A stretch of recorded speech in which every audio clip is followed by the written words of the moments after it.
الإنسان العراقي وتهتك حرماته، تعتدي وتعتقل وتقتل وتحصل في السجون السرية وغير السرية. ومن هذا المكان الشريف ومن على هذا المنبر المقدس نناشد منظمات حقوق الإنسان العالمية بأن تتدخل في الشأن العراقي وترسل مراقبين للتحقيق في انتهاكات حقوق الإنسان في العراق. من هذا المكان نناشدهم كما نناشد شعوب العالم أجمع بالوقوف مع الشعب العراقي في محنته ومأساته هذه.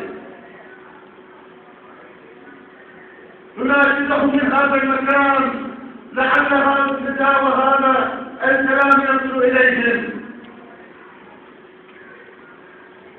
حقوق الإنسان التي طالما ذكرها الإمام السجاد عليه السلام وخصها بكلمه الشريف وحفظ الحقوق والحريات، نرى يوما يدعون أنهم